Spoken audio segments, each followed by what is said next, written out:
Fais une intro. Bonsoir. Bonsoir. Salut. Aujourd'hui, j'ai envie de vous parler du syndrome de Munchausen parce que je trouve que c'est quelque chose de trop peu connu. J'ai découvert moi-même ce syndrome. Faut pas que je tape là, il y a le micro. C'est chiant ou pas?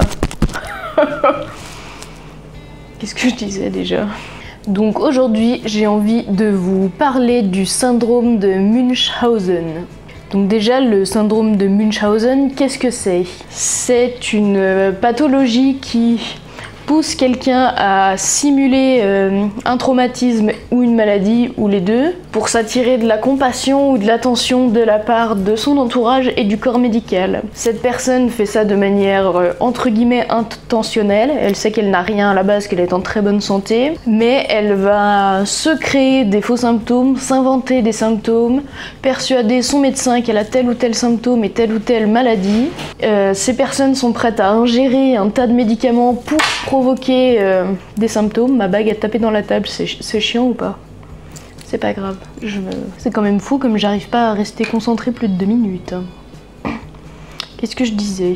Ah oui, en fait la personne est prête à tout pour que sa maladie imaginaire, entre guillemets, soit crédible et pour que les gens y croient. Pour persuader le corps médical, en gros, qu'ils sont malades, ils sont capables d'avaler une tonne de médicaments pour provoquer des symptômes et dire « Ah, vous voyez, en fait, j'ai quelque chose ».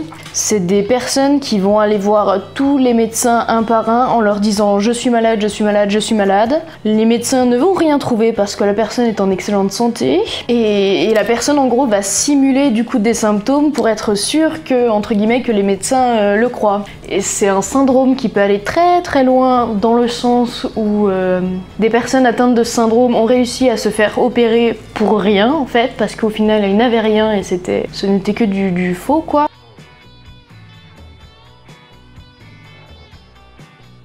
Et du coup, ça peut être dangereux pour cette personne parce que se faire opérer plusieurs fois pour rien, parce que le médecin, il opère un truc, mais ça change rien parce que ça va en gros. Ce n'était que du faux, quoi. C'est une pathologie psychologique qu'on peut aussi appeler pathomimie, parce que c'est mignon.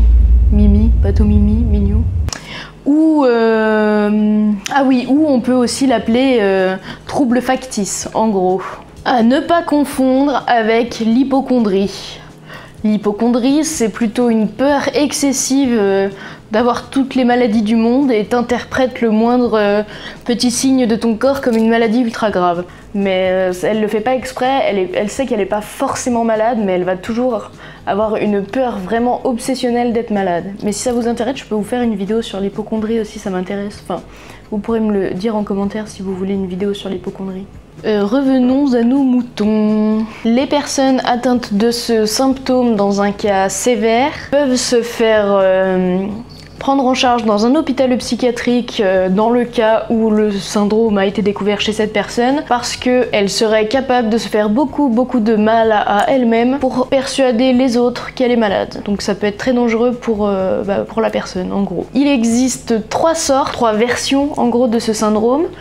La première, donc c'est ce que je viens de vous expliquer là, le syndrome de Munchausen classique quoi. Tu as aussi le syndrome de Munchausen par internet. Donc dans ce cas-là, c'est une personne qui via des forums de discussion genre Doctissimo, genre de conneries, il va simuler des maladies dans des forums pour que tous les gens du forum s'apitoient un peu sur son sort. Alors qu'il a rien. Mais c'est pas ce qui m'intéresse. Ce qui m'intéresse, c'est la version qui est relatée dans ce livre. C'est la 3e version. C'est le syndrome de Munchausen par procuration. Que personnellement, avant de lire ce livre, je ne connaissais pas du tout. J'en avais absolument jamais entendu parler. Mais je crois qu'ils ont fait une série là-dessus, il y a pas longtemps. The Act. Oui, si, je crois que c'est ça, The Act.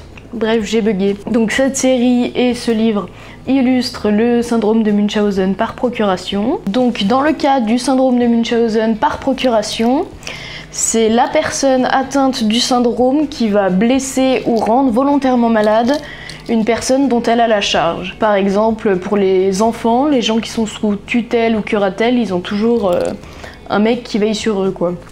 Et c'est cette personne...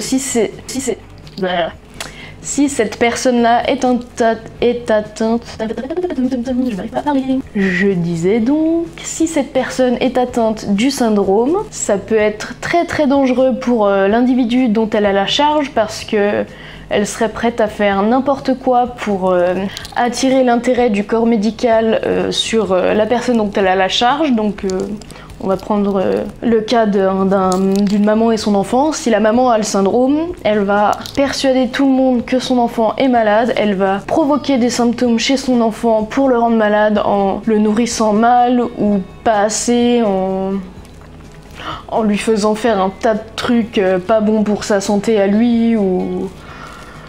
Ah, c'est plus difficile à expliquer en fait. Je disais, c'est exactement ce dont parle ce livre. Ma mère, mon bourreau, Julie Grégory. Si tu aimes lire, lis-le, vraiment. Donc Julie Grégory raconte son enfance parce qu'elle a été victime de cette forme de maltraitance. Parce que oui, c'est une forme de maltraitance au final, même si c'est une pathologie. De par sa maman qui durant toute son enfance lui a fait rater l'école, un nombre de fois totalement incalculable. Sa mère qui l'a emmenée dans tous les hôpitaux de l'État. Ils habitaient aux États-Unis, donc de l'État dans lequel elle vivait. Elle était mal nourrie, elle mangeait que de la pâte à gâteau crue parce que ça cale, mais quand même tu restes queuse, tu vois, donc elle était très maigre.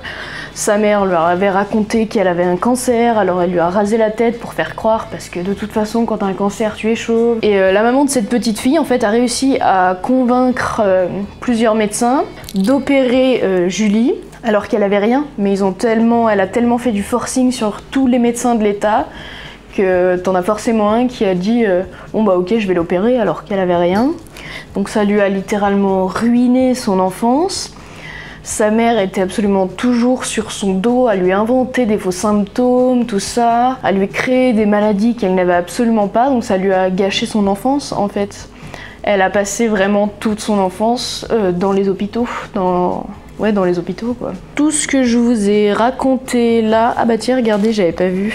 En bas c'est écrit récit d'une enfance volée. Parce que elle a pas eu d'enfance en fait. Et elle a grandi en pensant qu'elle avait un problème, en pensant qu'elle était malade. Elle était persuadée que si sa mère faisait ça, c'était pour la protéger. Donc c'était une gamine complètement parano, jamais bien. C'est genre, elle devait aller chez le médecin et sa mère elle lui disait tu me laisses parler, machin. Tu lui dis que t'as mal à la tête, tu lui dis que t'as mal aux dents ou je sais pas quoi. S'il te dit si tu as mal, tu lui dis que t'as beaucoup mal et tout. Et c'est que des trucs comme ça et ça fout une pression sur le gamin juste incroyable. Enfin bref, ça c'était pour la troisième version du syndrome de Munchausen que je trouvais particulièrement intéressante bien que trop peu connue. Ce que je vous ai raconté là, bien évidemment, c'est de la vulgarisation de ce syndrome, mais enfin je trouvais que c'était assez intéressant et du coup j'avais envie de partager ça avec vous. Et comme ça, peut-être que tu auras appris quelque chose aujourd'hui. J'espère que tu connaissais pas et que du coup, maintenant tu connaisses un nouveau truc. Laissez-moi étaler ma culture, putain. C'est fini. J'ai pas de meilleure conclusion. Et voilà, et si ça t'intéresse, je peux faire d'autres vidéos de ce style où je t'explique des pathologies psychologiques parce que c'est hyper intéressant, parce que je me renseigne pas mal dessus, parce que j'aime bien apprendre des choses, quoi. Voilà. Si vous trouvez mon chat mignon, vous pouvez liker cette vidéo et vous abonner.